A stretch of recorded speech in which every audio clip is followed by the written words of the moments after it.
മര്യാദയ്ക്കിരുന്നില്ലെങ്കിൽ ഇറാനെ തവിട് പൊടിയാക്കുമെന്ന് പറയുകയാണ് ഇസ്രായേൽ. ഇറാനെ സംബന്ധിച്ചിടത്തോളം ഇസ്രായേലിനെ നന്നായി പേടിക്കുന്നുണ്ട് ഇറാൻ. പക്ഷെ ആ പേടി പുറത്തു കാണിക്കാതെ ഇറാന്റെ പരമോന്നത നേതാവ് എന്ന് പറയുന്ന ആയത്തുള്ള അലി ഖമേനെയി ചില പ്രസ്താവനകൾ നടത്തുന്നു. ഇനി ആയിരിക്കും ഞങ്ങളുടെ തിരിച്ചടി. ആ തിരിച്ചടിയിൽ നിങ്ങൾ പതറിപ്പോകും, ഭയപ്പെട്ടു പോകും. അതുകൊണ്ട് നിങ്ങൾ കാത്തിരിക്കൂ, ഞങ്ങളിതാ വരാൻ പോകുന്നു എന്നൊക്കെ പറഞ്ഞുകൊണ്ട്. ഇതൊന്നും ഇസ്രായേലിനെ സംബന്ധിച്ചിടത്തോളം വലിയ വിഷയമല്ല എന്നുള്ള കാര്യം നമുക്ക് എല്ലാവർക്കും അറിയാം. സൈനിക മേധാവിയെ ആക്രമണത്തിൽ ഇസ്രായേൽ വധിച്ചതിന് പിന്നാലെ പുതിയ നിയമങ്ങൾ നടത്തി Iran commander in chief Ayatollah Sayyid Ali Khamenei Israel സൈന്യത്തിന്റെ കമാൻഡർ ഇൻ ചീഫായി മേജർ ജനറൽ അമീദ് ഹദമാനിയെ നിയമിച്ചു. 2013-2021 കാലയളവിൽ ഇറാന്റെ പ്രതിരോധ മന്ത്രിയെ സേവനമനുഷ്ഠിച്ചിരുന്ന ആളാണ് ഹദാമി ഹുദാവു എന്നാണ് കണ്ടറിയേണ്ടത്. കമാൻഡർ ഇൻ ചീഫായി ഹദാമിയെ നിയമിച്ചതായി അറിയിക്കുന്ന കുറിപ്പിൽ ഖമനേയി പുറപ്പെടുവിപ്പിക്കുന്നത് ഇങ്ങനെയാണ്: JRCയുടെ കമാൻഡർ ഇൻ ചീഫായി മേജർ ജനറൽ മുഹമ്മദ് പാക്പോറിനെ നിയമിച്ചിട്ടുണ്ട്. നേരത്തെ ടെഹ്റാനിൽ ഇസ്രായേൽ നടത്തിയ വ്യോമാക്രമണത്തിൽ ഇറാന്റെ സംയുക്ത സൈനിക മേധാവി മുഹമ്മദ് ബാഗേരിയും ഇറാൻ റെവല്യൂഷണറി ഗാർഡ് കോർ മേധാവി ഹൊസൈൻ സലാമിയും കൊല്ലപ്പെട്ടിരുന്നു. ഇസ്രായേൽ തലസ്ഥാനമായ തെൽ അവീവ് ലക്ഷ്യമാക്കിയാണ് ഇറാൻ കഴിഞ്ഞ ദിവസം ആക്രമണം നടത്തിയത്. ആക്രമണം ഇസ്രായേൽ സ്ഥിരീകരിച്ചിട്ടുണ്ട്. ഇറാന് പിന്തുണയുമായി ഹൂതികൾ തൊട്ടടുത്ത മിസൈൽ ഇസ്രായേലിലെ ഹൈബോണിൽ പതിപ്പിച്ചു. ജനങ്ങൾ സുരക്ഷിത സ്ഥലത്തേക്ക് മാറണമെന്നും വ്യക്തമായ നിർദ്ദേശം ലഭിക്കാതെ പുറത്തിറങ്ങാൻ പാടില്ല എന്നും ഇസ്രായേൽ സൈന്യം മുന്നറിയിപ്പ് നൽകിയിട്ടുണ്ട്. ഇറാന്റെ ആക്രമണങ്ങളിൽ നിരവധി പേർക്ക് പരിക്ക് പറ്റിയിട്ടുണ്ടെന്നാണ് വിവരം. ഇറാനെതിരെ അർദ്ധരാത്രിയോടെയാണ് വീണ്ടും IDF ആക്രമണങ്ങൾ അഴിച്ചുവിട്ടത്. തലസ്ഥാന നഗരമായ ടെഹ്റാനിൽ വലിയ സ്ഫോടനങ്ങൾ നടന്നുവെന്ന് മാധ്യമങ്ങൾ റിപ്പോർട്ട് ചെയ്യുന്നു. ആക്രമണത്തിന് പിന്നാലെ ഇറാന്റെ വ്യോമ പ്രതിരോധ സംവിധാനങ്ങൾ സജ്ജമായതായി ഇറാന്റെ ഔദ്യോഗിക വാർത്താ ഏജൻസി അറിയിച്ചു. പടിഞ്ഞാറൻ ടെഹ്റാൻ, കരാച്ച് എന്നിവിടങ്ങളെ ലക്ഷ്യമാക്കിയായിരുന്നു പുതിയ ആക്രമണങ്ങൾ. ഇസ്രായേൽ നടത്തിയ ആക്രമണത്തിൽ ചുരുങ്ങിയത് 78 പേർക്കെങ്കിലും ജീവൻ നഷ്ടപ്പെട്ടിട്ടുണ്ടാകുമെന്നാണ് റിപ്പോർട്ട്. ഇറാൻ ഔദ്യോഗിക വാർത്താ ഏജൻസിയെ ഉദ്ധരിച്ച് ദേശീയ മാധ്യമങ്ങളാണ് ഇക്കാര്യം പറയുന്നത്. അതായത് ഇറാനെ സംബന്ധിച്ചിടത്തോളം ഏത് നിമിഷവും ഇസ്രായേലിന്റെ അടി ഉണ്ടാകാം. ഇസ്രായേൽ പിഴുതെടുത്ത് ഇറാനെ എറിയും എന്നുള്ള കാര്യത്തിൽ സംശയം വേണ്ട. എന്നാലും ഇറാന് എന്താ പറയുക, അഹങ്കാരത്തിന് ഒട്ടും കുറവില്ലെന്നാണ് പറയുന്നത്. പിണറായി വിജയൻ പറഞ്ഞതുപോലെ ഒരു തെമ്മാടി രാജ്യമാണ് ഇസ്രായേലെങ്കിൽ അതിൽ മൂത്ത തെമ്മാടിയാണ് ഇറാൻ. എന്താണ് ഇവന്മാർ മതം വച്ചിങ്ങനെ ജനങ്ങളെ പീഡിപ്പിച്ചുകൊണ്ടിരിക്കുന്ന ഒരു മത ഭീകരതയെ വച്ച് വളർത്തുന്ന ഒരു രാജ്യം. അതുപോലൊരു തെമ്മാടികളുടെ രാജാവെന്ന് വേണമെങ്കിൽ ഇറാനെ വിളിക്കാം. ഇപ്പൊ ഇറാന്റെ ഒരു പുതിയ മുന്നറിയിപ്പ് വന്നിട്ടുണ്ട്. ഇസ്രായേലിനെ സഹായിച്ചാൽ നീ ഒന്നും ബാക്കി ഉണ്ടാവില്ല എന്നാണ്. അതായത് ബ്രിട്ടനും ഫ്രാൻസിനും US-നുമാണ് ഇറാന്റെ മുന്നറിയിപ്പ്. ഇസ്രായേലിലേക്ക് തൊടുത്തുവിടാൻ ഇറാനിയൻ മിസൈലുകളും ഡ്രോണുകളും തടയാൻ സഹായിച്ചാൽ അവരുടെ സൈനിക താവളങ്ങളും കപ്പലുകളും ആക്രമിക്കുമെന്നാണ് ഇറാൻ, അമേരിക്ക, UK, ഫ്രാൻസ് എന്നീ രാജ്യങ്ങൾക്ക് മുന്നറിയിപ്പ് നൽകിയിരിക്കുന്നത്. ടെഹ്റാൻ ആണവ പദ്ധതിയെ ചൊല്ലി ഇതിനകം തന്നെ രക്തരൂക്ഷിതമായ യുദ്ധം കൂടുതൽ വ്യാപിപ്പിക്കുമെന്നാണ് ഇറാൻ ഭീഷണി മുഴക്കിയത്. ഇസ്രായേലിനെ പ്രതിരോധിക്കാൻ US സഹായിക്കുമെന്ന് ഡൊണാൾഡ് ട്രംപ് പറഞ്ഞിരുന്നു.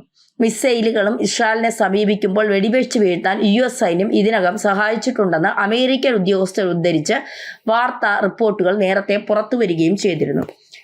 ഇറാനിയൻ പ്രതികാര നടപടിയിൽ നിന്ന് ഇസ്രായേലിനെ പ്രതിരോധിക്കാൻ തന്റെ രാജ്യം സഹായിക്കുമെന്ന് ഫ്രാൻസ് പ്രസിഡന്റ് ഇമാനുവൽ മാക്രോണും ഇന്നലെ അറിയിച്ചിരുന്നു. എന്നാൽ UK സർക്കാർ മാത്രമാണ് ഇതിൽ നിന്ന് വിട്ടുനിൽക്കുന്നത്. സംഘർഷം ലഘൂകരിക്കേണ്ടതിന്റെ ആവശ്യകത ഊന്നിപ്പറഞ്ഞ ബ്രിട്ടീഷ് പ്രധാനമന്ത്രി കെയർ സ്റ്റാർമർ തങ്ങൾ ഇസ്രായേലിന് ഒരു സൈനിക സഹായവും നൽകിയിട്ടുണ്ടെന്ന് വ്യക്തമാക്കി.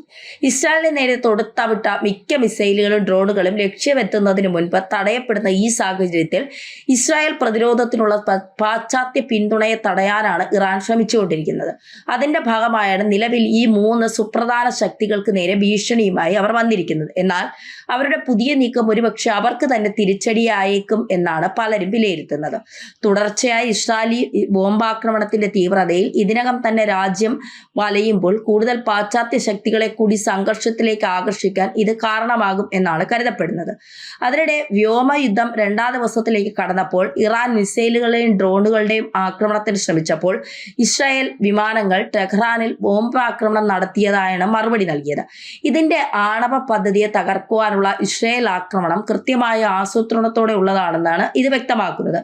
ഇസ്രായേൽ ഇറാൻ നടത്തിയ പ്രതികാര മിസൈൽ ഡ്രോൺ ഡ്രോൺ ആക്രമണങ്ങളിൽ കുറഞ്ഞത് 3 പേരെങ്കിലും കൊല്ലപ്പെടുകയും ഡസൻ കണക്കിന് പേർക്ക് പരിക്കേൽക്കുകയും ചെയ്തുവെന്നാണ് റിപ്പോർട്ട്. സിവിലിയന്മാർക്ക് നേരെ ഇറാൻ മിസൈലുകൾ തൊടുത്തുവിട്ടാൽ ടെഹ്റാൻ കത്തിയെരിയുമെന്നാണ് ഇസ്രായേൽ പ്രതിരോധ മന്ത്രി ഇറാന്റെ പരമോന്നത നേതാവായ പടുക്കിളവൻ ആ കാർന്നവർക്ക് നൽകിയിരിക്കുന്ന മുന്നറിയിപ്പ്. പുതിയ ആക്രമണത്തിന്റെ പശ്ചാത്തലത്തിൽ അമേരിക്കയുമായി ആണവ ചർച്ചകൾ തുടരുന്നത് ന്യായീകരിക്കാനാവില്ലെന്ന് ഇറാൻ വിദേശകാര്യമന്ത്രിയും പറയുന്നു. നിലവിലെ സാഹചര്യവും ഇസ്രായേലിന്റെ നീക്കങ്ങളും കണക്കിലെടുക്കുമ്പോൾ ചർച്ചകൾ ന്യായീകരിക്കാനാവില്ല എന്ന് യൂറോപ്യൻ യൂണിയൻ വിദേശ നയ മേധാവി ഖാജ കല്ലാസിനോട് അബ്ബാസ് അറിയിച്ചു. വാഷിംഗ്ടണിന്റെ അംഗീകാരത്തോടെയാണ് ഇസ്രായേൽ ആക്രമണങ്ങൾ നടത്തിയതെന്നും അതിനാൽ യുഎസുമായുള്ള ചർച്ചകൾ അർത്ഥശൂന്യമാണെന്നും ഇറാന്റെ ഭാഷ്യം.